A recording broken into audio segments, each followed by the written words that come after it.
Bonsoir YouTube. Aujourd'hui nous allons lire Auto-escamotage de Richard Matheson, qui a écrit Je suis une légende, que je vous invite vraiment à lire, qui est une excellente nouvelle, qui n'a rien à voir avec le film, qui est une merde. Voilà.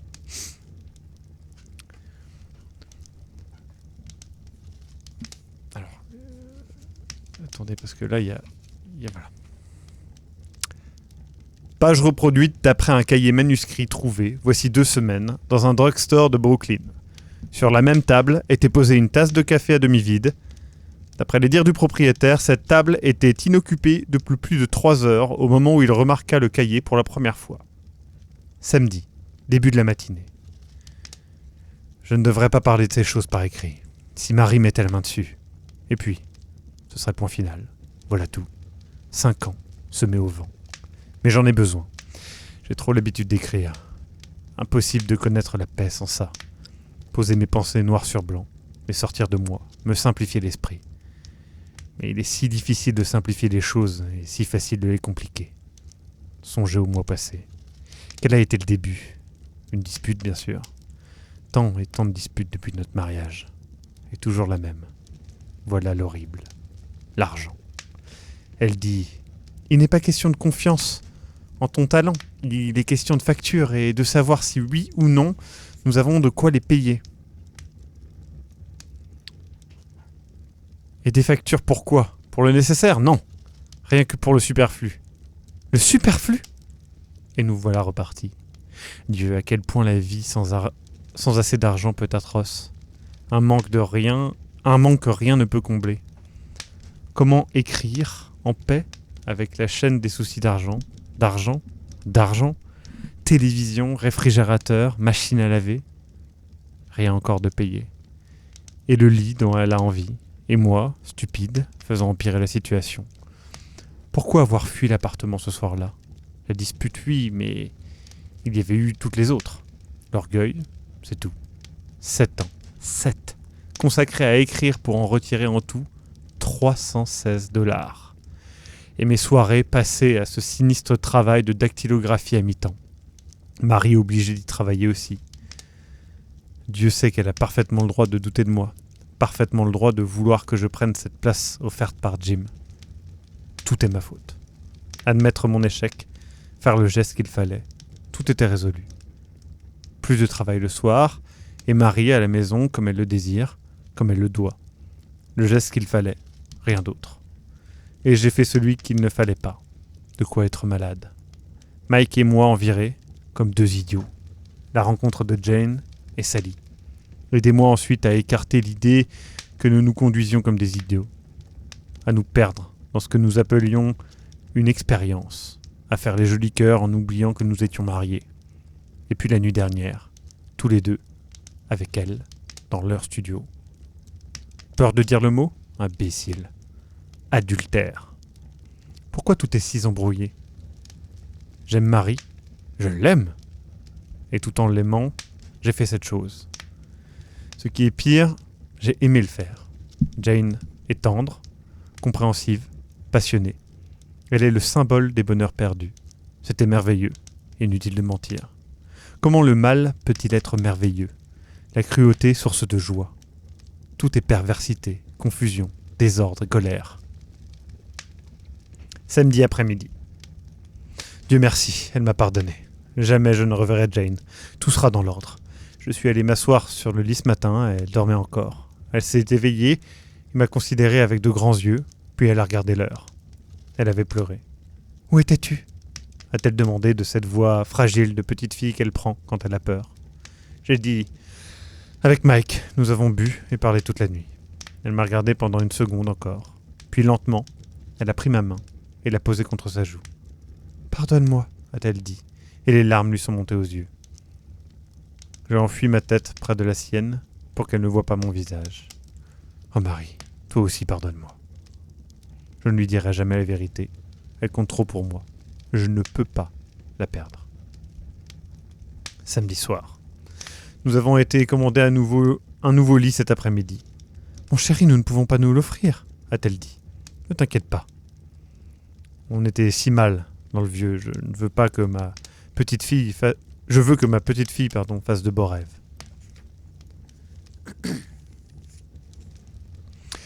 Elle m'a embrassé la joue, heureuse, et s'est laissée rebondir sur le lit, comme une enfant ravie. « Regarde !» criait-elle. « Comme il est doux !» Tout va bien. Tout sauf la prochaine fournée de factures au courrier. Tout sauf ma dernière histoire qui ne veut pas démarrer. Tout sauf mon roman qui a été refusé 5 fois. Il faut que Burnet House l'accepte. Ils l'ont gardé longtemps, j'y compte. J'ai atteint le point critique en ce qui concerne ma carrière, en ce qui concerne n'importe quoi. De plus en plus, j'ai l'impression d'être un ressort débandé. Enfin, tout va bien avec Marie. Dimanche soir. Retour des ennuis. Encore une dispute. Je ne sais même plus à propos de quoi. Elle boude. J'écume. Je suis incapable d'écrire quand je suis bouleversé. Elle le sait. Envie de téléphoner à Jane. Elle, au moins, s'intéresse à ce que je fais. Envie de tout laisser tomber, de me saouler, de me jeter à l'eau, n'importe quoi. Pas étonnant que les bébés soient heureux. Ils ont la vie simple. Un peu faim, un peu froid, un peu peur dans le noir, rien de plus. À quoi bon devenir un homme ? La vie est trop difficile. Marie m'appelle pour dîner. Pas envie de manger. Pas même envie de rester à la maison. Peut-être téléphonerai-je à Jane un peu plus tard, juste pour lui dire bonjour. Lundi matin. Nom de Dieu, nom de Dieu. Garder le manuscrit plus de 2 mois, ça ne leur suffisait pas ? Oh non. Il fallait encore qu'ils l'inondent de café et qu'ils me le renvoient au nez en me refusant avec une circulaire. Pouvoir les tuer. Est-ce qu'ils croient savoir ce qu'ils font ? Marie a vu la circulaire. Alors ? Et maintenant ? A-t-elle dit, le mépris dans sa voix. Maintenant ? J'essayais de ne pas exploser. Tu te crois toujours capable d'être écrivain ? J'ai explosé. Bien sûr, ils ont raison. Ils sont le jury suprême, hein ? Je ne vaux rien puisqu'ils l'ont décrété. Voilà 7 ans que ça dure, sans résultat. Et ça continuera encore autant, 100 ans s'il le faut. Tu refuses de prendre le travail que te propose Jim ? Exactement. Tu devais le faire en cas d'échec du livre. J'ai un travail, et toi aussi. Et c'est comme ça, et ça le restera. Possible. Mais moi, je ne resterai pas. Me quitter. Et après, lassitude de tout. Facture, écriture, échec, échec. Et la petite vie ancienne qui s'écoule goutte à goutte, édifiant la muraille de ses complications comme un fou maniant un jeu de cubes.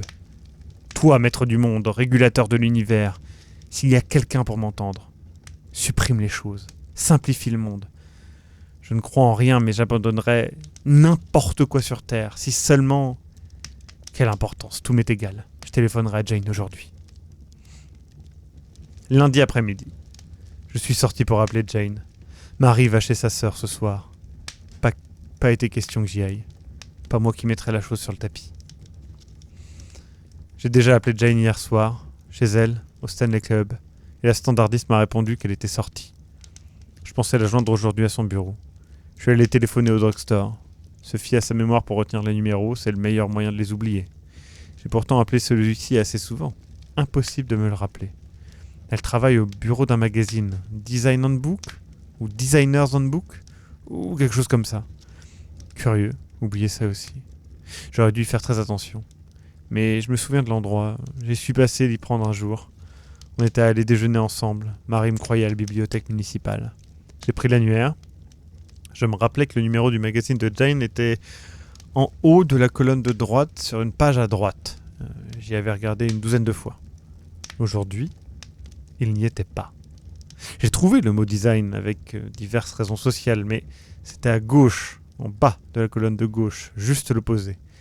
Et je ne retrouvais pas le nom. D'habitude, dès que je tombais dessus, je savais que c'était celui-ci. Aussitôt, je reconnaissais le numéro. Aujourd'hui, non. J'ai parcouru la liste dans tous les sens. Rien qui ressemble à un design handbook. Finalement, j'ai noté le numéro de Design Magazine, mais j'ai le sentiment que ce n'était pas celui que je cherchais. Il était trop tard pour appeler et je suis rentré déjeuner. Je vais y retourner tout à l'heure. Plus tard. Le repas avait été un peu apaisé.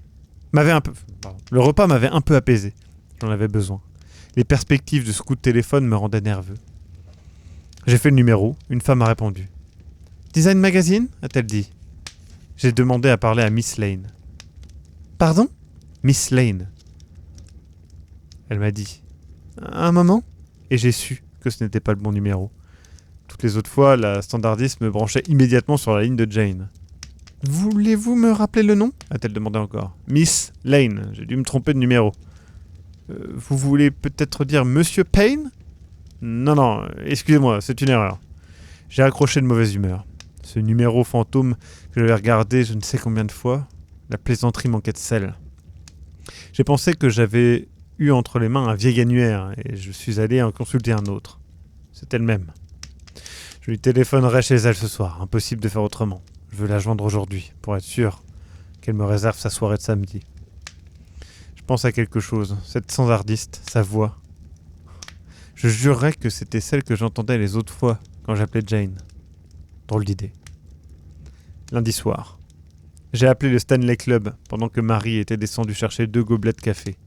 J'ai dit à la standardiste, comme toutes les fois, « Je voudrais parler à Miss Lane, s'il vous plaît. »« Ne quittez pas. » Silence. Le temps de m'impatienter, puis un déclic. « Quel nom ?»« Miss Lane, je l'ai appelée je ne sais combien de fois. »« Je vais revoir la liste. » Nouveau silence. « Et il n'y a personne de ce nom ici, monsieur. »« Mais je vous dis que je l'ai appelée. Êtes-vous sûr d'avoir le bon numéro ?»« Oui, c'est bien le Stanley Club. »« En effet. »« Eh bien, c'est là que je téléphone. » Je ne sais pas quoi vous dire. En tout cas, aucune Miss Lane n'habite ici. Mais j'ai téléphoné hier soir. Vous m'avez répondu qu'elle était sortie. Je suis désolé, je ne me rappelle pas. Enfin, c'est impossible. Je veux bien regarder encore une fois, mais ce sera pour rien. Et personne de ce nom n'a déménagé ces jours derniers ? Pas une chambre vacante depuis 1 an, vous savez, à New York, avec la crise du logement. Je sais. J'ai raccroché. Je suis allé m'asseoir à mon bureau. Marie était rentrée du drugstore. Elle m'a dit que mon café refroidissait. J'ai prétendu que j'avais appelé Jim à cause de cette place qu'il me propose. Mensonge un peu indiqué. Maintenant, elle aura une occasion de remettre ça. J'ai bu mon café, j'ai essayé de travailler, mais j'avais l'esprit ailleurs. Il fallait bien qu'elle soit quelque part. Je ne l'avais pas rêvé, pas plus que Mike n'avait rêvé Sally. Sally, elle habitait aussi là. J'ai prétexté une migraine, des cachets à aller acheter. Il y en avait à la maison. J'ai dit que je ne supportais pas cette marque. Les plus futiles mensonges. J'ai couru au drugstore. La même standardiste m'a répondu.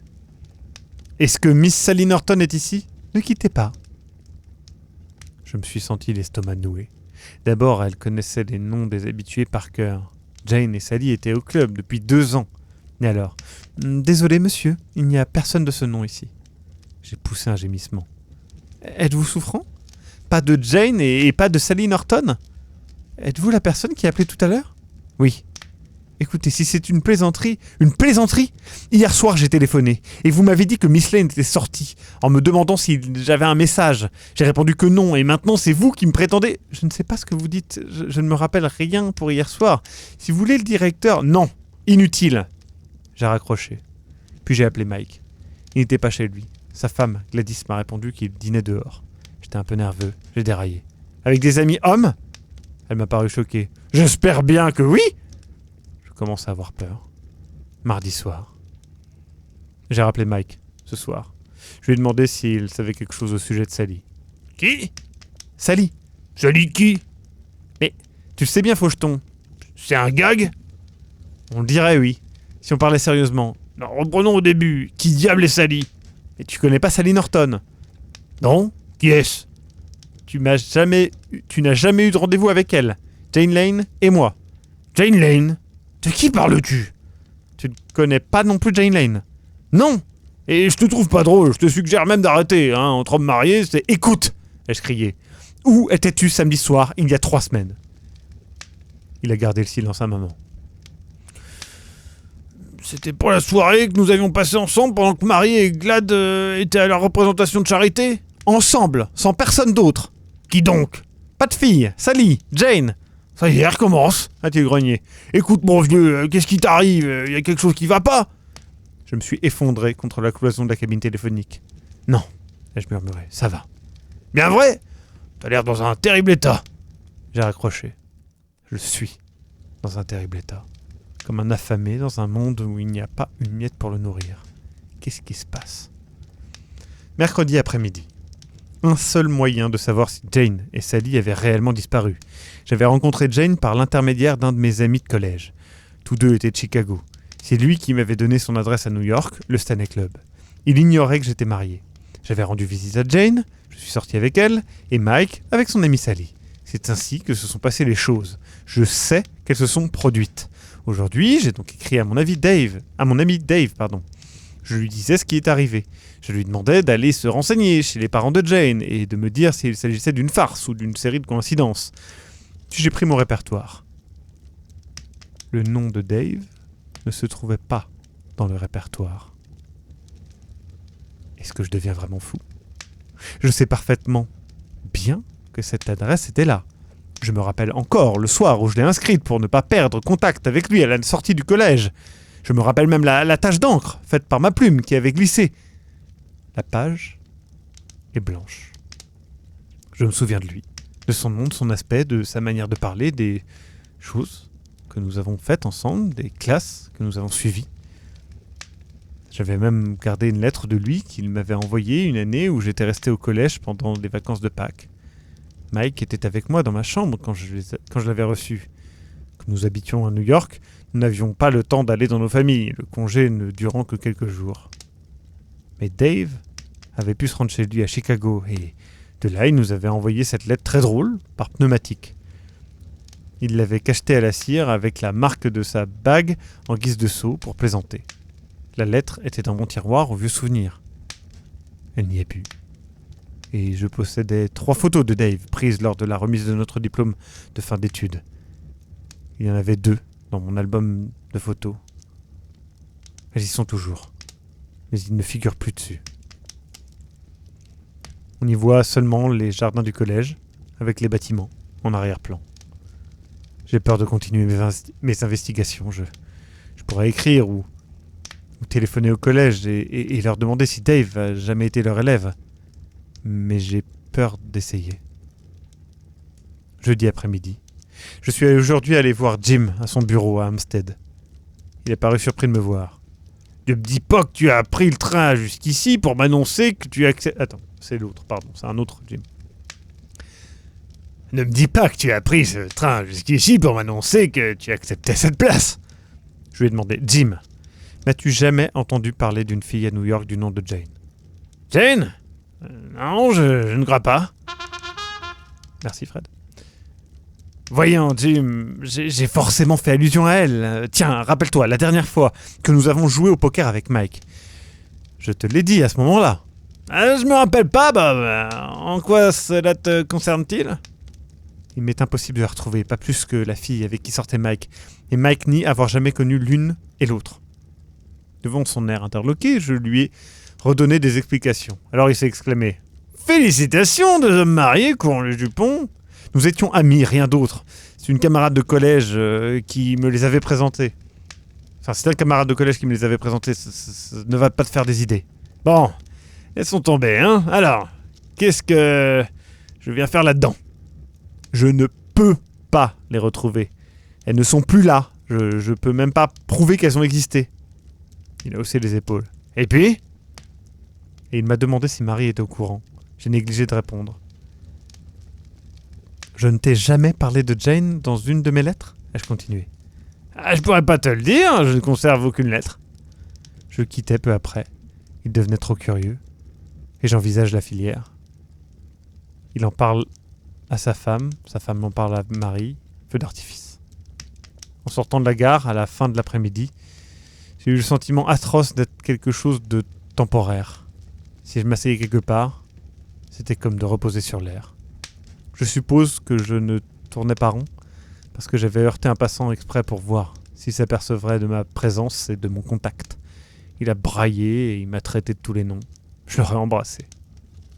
Jeudi soir.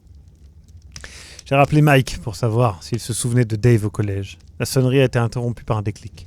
J'ai entendu la voix d'une téléphoniste. « Quel numéro demandez-vous, monsieur ?» Un frisson m'a parcouru l'échine. J'ai donné le numéro. Elle m'a répondu qu'il n'existait pas au central. L'appareil m'est tombé des mains. Marie est venue voir ce qui se passait. La voix de la téléphoniste répétait « Allô ? Allô ? Allô ?» J'ai replacé en hâte le récepteur sur son support. « Qu'est-ce que tu fais ?» a dit Marie. « Rien, j'ai fait tomber le téléphone. » Je me suis assis à mon bureau. Je tremblais comme une feuille. J'ai peur de parler de Marie de Mike et de Gladys. Peur qu'elle me réponde qu'elle n'a jamais entendu prononcer leur nom. Vendredi. J'ai vérifié des choses en ce qui concerne le magazine Design Handbook.